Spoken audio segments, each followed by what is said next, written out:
At 9:43 a.m., we continue with the broadcast this morning, and the focus in South Africa once again is hashtag 10 years of Marikana and the tragic events of that day 10 years later, and still many questions remained unanswered. Many people have not been held accountable. We have not even seen an apology come through from the president of the country, President Cyril Ramaphosa. Not a single policeman has been jailed or prosecuted since this massacre has taken place. And while all of that has been playing out in the last 10 years, it is those that were victims of the massacre that had taken place. It is those that they've left behind their loved ones, and this is what we are talking about this morning. We're talking to one of the widows of the Marikana victims of the massacre. We're talking of the wife of the late Hassan Fundi, Ayesha Fundi, who is with us. She is a Marikana widow. Sister Aisha, Assalamu alaikum wa rahmatullahi wa barakatuh, and welcome. Walaikum salam rahmatullah. Thank you for having me. Yes, we Jazakallah to you. We wish you Jummah Mubarak. We wish you all the best on this beautiful day of Jum'ah. And also at the same time, we make dua for your husband Hassan. We make dua that Allah subhanahu wa ta'ala grant him forgiveness. Allah subhanahu wa ta'ala grant him the highest stages of Jannah. And I'm sure for you being a widow or widowed after the Marikana massacre has not been easy. What has these 10 years actually meant for you without your husband, Sister Aisha? My brother is now 10 years while we're speaking about Marikana, and specifically today, my husband turned 10 years because he was killed on the 12th of August in line of duty by the striking miners. At the moment, what I can say is we as a families of the first 10 victims, we have not yet seen the justice. Justice in a sense that the we have never seen anybody being convicted of our deaths. We were not we were never given any compensation or a reparation, just like our other the other widows of the 34 that their loved ones were killed by the police. The widows were compensated, and at the moment they want another compensation. Remember, the widows were compensated, the minors, the injured and arrested were compensated. The only people that were not compensated was the first 10 families that our loved ones were killed by the strikers. Yes. Now, Sister Aisha, I'm sure you can still remember the day, you can recall the day 10 years ago when this has actually happened. And it just, take us through what went through, what you experienced when you had learned that your husband, Hassan Fundi, was massacred on that day. My husband, that day when he was killed, it was on Sunday, it was 23rd of Ramadan. We were fasting. And then he told us on Friday night that there is a strike and people are not controlled, like are not controllable. They are acting very strange because they have weapons and they practice this what the black magic. There was like Sangoma sitting in the mountain with them, telling them that if they fight with the police bullet will become watertight. They will never be able to shoot them. They will become invincible. So they were like convinced that they are more to work.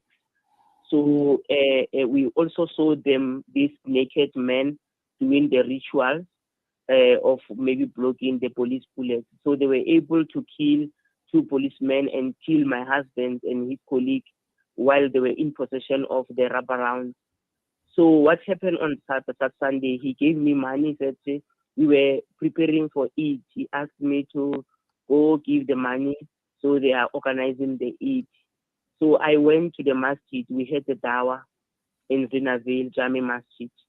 And then when I reached there was like I switched my phone off because they were busy in a meeting. I was not aware that people are looking for me. And then when I got out of the masjid after the meeting, after we finished with the contribution, I saw about 15 minutes call. And then one of his friends, Mr. Boyson, called me that, you know what, I'm worried. Where's your husband? Because he's not answering his call. And I heard that those miners, they burned two cars and they also killed two people.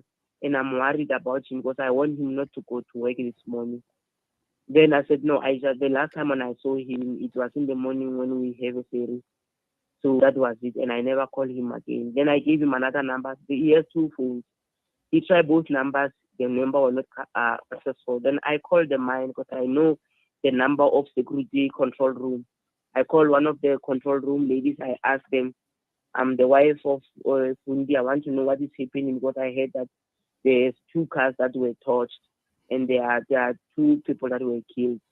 Then the lady did not want to speak to me. She just hang the phone. She said, no, the supervisor will speak to me or people will come to my house. And it became very strange. Then I suspected that something was wrong. Apparently, my husband was killed early in the morning around 10 o'clock. And people from the mine only came to my house around 2 o'clock. And by that time, I never have a closure. I never know these people, they just deny me the access because as Muslims, there were certain prayers that we're supposed to even do before we remove him from the scene. So apparently, the mine did not want us to go there because the place was dangerous. People were fighting. They decided to do everything. By the time when they come to inform me about my husband, the police already taken him to Fuking Moshar. So then we have informed the Jamaat, then we followed them after they came to confirm his death. And that was it. You can just imagine.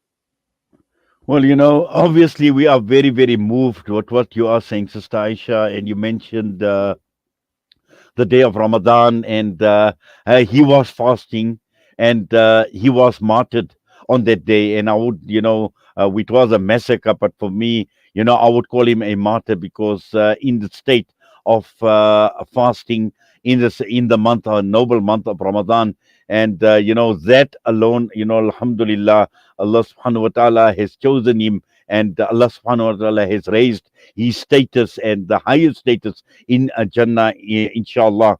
But being the survivor, we know, missing somebody, the breadwinner of the house. And I suppose for you, and I'm not too sure whether you have any children, just what has life actually been for you personally in the last 10 years for you and your family without Hassan? Yeah, the life has been very bad because I have two sons and one girl. Mohammed, at that time, he has just finished matric, is my firstborn.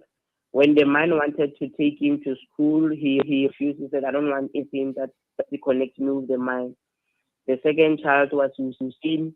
Hussein was so broken because when the time his father passed away, Hussein was doing grade 11. He even repeated grade 11. The boy was so broken. He went into trauma, into depression. And then after he passed matric, mind decided to take him to school. He dropped out. He engaged into drugs. He's so broken. And you remember that a boy child, a father as a role model.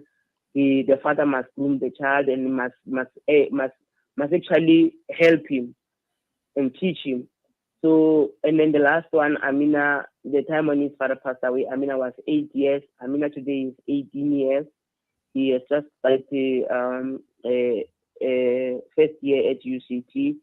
The mine are taking responsibility to take children from the school, but I'm worried because Hussein is sitting at home. I've engaged with the mine if they're able to provide him with the work because I ended up going to the mine and taking my husband's job because I had to continue and maintain my kids and put food on the table. So that is the situation. At the moment it was not easy. I don't want to lie to you. But sometimes when you are a woman, you have to be strong for your children because the kids are looking up to you. Even sometimes you have to hide your emotion when you feel like crying. I'll maybe probably go to my room, be on my musalla, make two rakas and start crying. When I'm sitting in front of them, I'll like act like a bold. And then the other thing that they want me is the people that kill my husband. They don't want to take accountability of of their action. The strikers keep on blaming the government. They are now pushing that the president must come apologize. Yes, we want the president to come and apologize. And we also want the president to come because the president was there, was a non-executive member. He was somehow involved in the activities of Marikana. So we thought when the President Ramaphosa was elected, we had a hope that he's going to fix Marikana, and knowing what Marikana has started and ended, because Marikana has a starting point and an end point. So we thought he'll be the man who can come and help all of us. As he promised when he took oath of office in 2018, he promised that he regret what happened in Marikana and he'll make sure he'll come in the process of Tumamina. He has never honored in one of those things. And we are sitting with a problem. Lone Min has sold the mine to Sibani, and Lone Min sold the mine and they ran away back to London. They are continuing doing the London mining. So some of us, because we were not privileged to have the legal representatives, a majority of people represented the field of 34 because they were majority and maybe they were making money because South Africa is very political. So the most of the 34 family, they're the one that received a lot of support from both nationally, locally and internationally.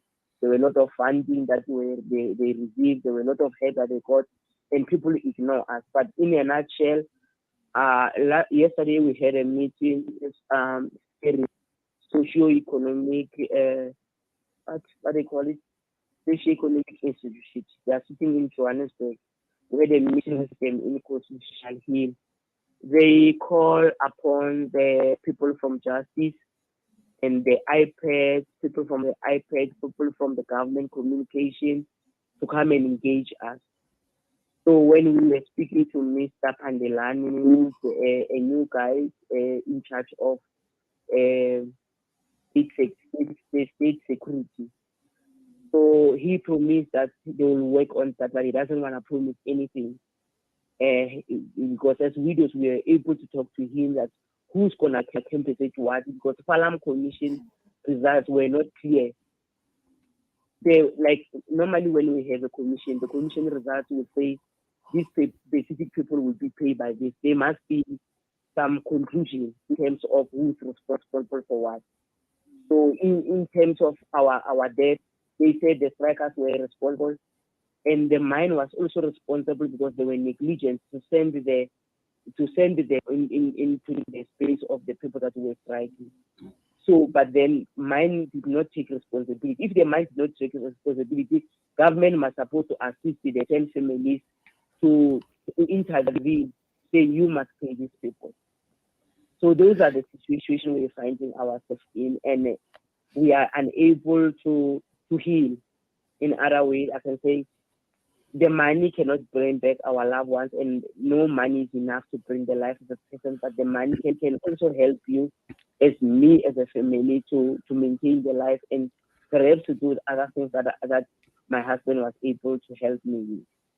Well, it certainly will, inshallah. And Sister Aisha, we are going to be watching the space. And at the end of the day, it is about justice, and justice must be served. And we will be watching the space. We will be following developments. We know 10 years of Marikana is a major talking point in the country right now. And more importantly, we hope that justice is served and Allah subhanahu wa ta'ala make it easy on you, on your family. And Allah subhanahu wa ta'ala still, I know you've had a lot of patience in the last 10 years. Allah subhanahu wa ta'ala still fill you with lots of sabr and patience, inshallah. And our du'as are with you, our du'as are with your family and the victims as well. And also with your late husband, Hassan Fundi. We continue making dua that Allah subhanahu wa ta'ala fill his qabr with nur. Allah subhanahu wa ta'ala grant him the highest stages of Jannah, inshallah.